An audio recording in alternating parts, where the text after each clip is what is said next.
அஸ்ஸலாமு அலைக்கும் வியூவர்ஸ். உங்க குழந்தைங்க கீரை சாப்பிட மாட்டாங்க அப்படின்னா, இப்போ இந்த பாலக் பன்னீர் செஞ்சு குடுங்க. ரொம்பவே பிடிச்சு விரும்பி சாப்பிடுவாங்க. இது நீங்க தோசை, சப்பாத்தி, நான் கூடலாம் சூப்பரான காம்பினேஷன். ஸோ ட்ரை பண்ணி பார்த்துடலாமா? இது பண்ணுறதுக்கு நான் முதல்ல பாலக்கீரைய தண்ணியில 5லேருந்து 7 நிமிஷம் பிளான்ச் பண்ணி, அதாவது வேக வச்சு எடுத்துக்க போறேன். வெந்ததுக்கப்புறமா இத நம்ம ஒரு மிக்ஸி ஜார்ல சேர்த்துட்டு, ஒரு 2, 3 துண்டு இஞ்சி, அதுக்கப்புறமா 2 பச்சை மிளகாய் இது எல்லாத்தையும் சேர்த்து நல்லா நம்ம பேஸ்ட்டாக அரைச்சி வச்சிடலாம். இன்னொரு பேனில் பார்த்தீங்கன்னா, நான் 2 டேபிள் ஸ்பூன் பட்டரை உருக்கியிருக்கேன். இது கூட 2 சின்ன துண்டு பட்டை, ஒரு கிராம்பு, ஒரு ஏலக்காய், அதுக்கப்புறமா 1 டீஸ்பூன் அளவுக்கு ஜீரகம், ஒரு 4லேருந்து 5 பல் பூண்டு நான் குட்டி குட்டியாக நறுக்கி வச்சுருக்கேன்.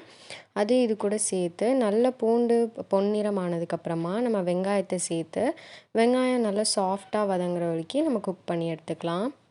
இப்போ நம்ம இது கூட மசாலாஸ் சேர்க்கணும். நான் ஒரு சிட்டிகை மஞ்சத்தூள், 1 டீஸ்பூன் மிளகாத்தூள், 1 டீஸ்பூன் கரம் மசாலா இது எல்லாத்தையும் சேர்த்து, வெங்காயம் கூடவே தேவையான அளவு உப்பும் சேர்த்து நம்ம இதை நல்லா குக் பண்ணி எடுத்துக்கலாம். வெங்காயம் நல்லா சாஃப்டாக வதங்கினதுக்கப்புறமா நான் ஒரே ஒரு தக்காளியை நல்லா குட்டி குட்டியாக நறுக்கி வச்சுருக்கேன். நம்ம இந்த வெங்காயம் தக்காளியை நல்லா பொடுசாக நறுக்கணும். அப்படி இல்லைன்னா நீங்கள் பேஸ்ட்டாக அரைச்சி சேர்த்துக்கோங்க. அப்போ தான் நம்ம பாலக் பன்னீர் நல்லா க்ரீமியாக நல்லா ஸ்மூத்தாக நம்மளுக்கு கிடைக்கும்.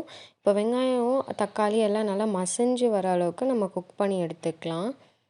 இந்த அளவுக்கு வந்ததுக்கப்புறமா நம்ம ஆல்ரெடி அரைச்சி வச்சுருந்த பாலக்கோட பேஸ்ட்டை நம்ம இது கூட சேர்த்துட்டு, தேவையான அளவு தண்ணியையும் சேர்த்து நம்ம இதை ஒரு 2 நிமிஷம் மூடி போடாமல் குக் பண்ணணும்.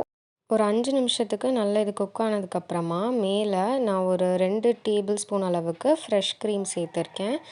க்ரீம் ஆப்ஷனல் தான். அப்படி இல்லைன்னா நீங்கள் முந்திரி பருப்பை அரைச்சி கூட சேர்த்துக்கலாம். சேர்த்துட்டு ஒரு 2 நிமிஷத்துக்கு குக் பண்ணிவிட்டு நம்ம கட் பண்ணி வச்சுருந்த பன்னீர் க்யூப்ஸையும் இது கூட சேர்த்து ஜஸ்ட் ஒரு 5 மினிட்ஸ்க்கு சிம்மில் குக் பண்ணி எடுத்தீங்க அப்படின்னா ஒரு சூப்பரான பாலக் பன்னீர் ரெடி. ட்ரை பண்ணி பாருங்கள். இதே மாதிரி இன்ட்ரெஸ்டிங் ரெசிபீஸ்க்கு நம்ம சேனலை சப்ஸ்கிரைப் பண்ணிக்கோங்க.